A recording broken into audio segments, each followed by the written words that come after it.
रहा हूँ तुमसे, दर्द बताना नहीं आता। बैठे बैठे भीग जाती है पलके, दर्द छुपाना नहीं आता। चोट घाव पर लागी तो दुखाई काहे ना, चोट घाव पर लागी तो दुखाई काहे ना। भगवान जी हो जब दिल तू बनवला तो दवाई काहे ना, जब दिल तू बनवला तो दवाई काहे ना। चोट घाव पर लागी तो दुखाई काहे ना। भगवान जी हो जब दिल तू बनवला तो दवाई काहे ना, जब दिल तू बनवला तो दवाई काहे ना। हर तन्हा रात में एक नाम याद आता है, कभी सुबह कभी शाम याद आता है।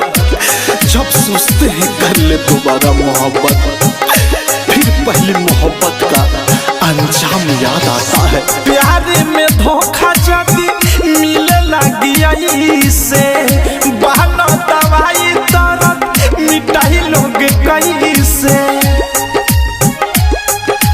हो। प्यार में धोखा जदी मिले लगी से, बहाना दवाई दर्द मिटाई लोग कैसे। जेकरा खातिर तनी परछाई थाहे ना, जेकरा खातिर तनी परछाई थाहे ना।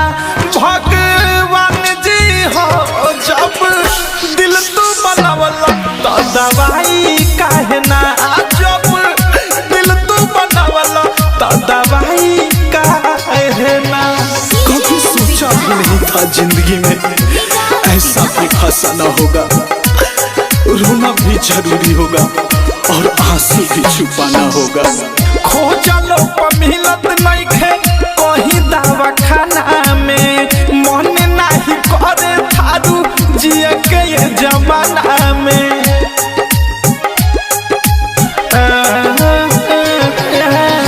खोजलो पर मिलत नहीं खे कहीं दवा खाना में, मन नहीं करे थारू जिए के ये जमाना में।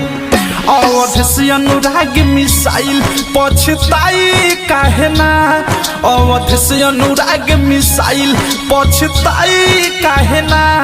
भगवान जी हो जब दिल तू बनवला तो दवाई काहे ना, जब दिल तू बनवला तो दवाई काहे ना। चोट घाव पर लागी तो दुखाई काहे ना।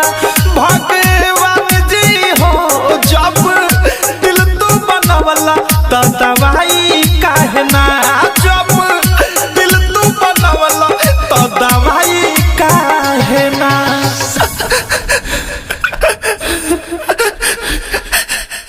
आरसीएम म्यूजिक न्यू ऐप अभी डाउनलोड कीजिए हमारे गूगल प्ले स्टोर से और पाए भोजपुरी लोकगीतों का एक से बढ़कर एक ऑडियो वीडियो सॉन्ग बिल्कुल मुफ्त।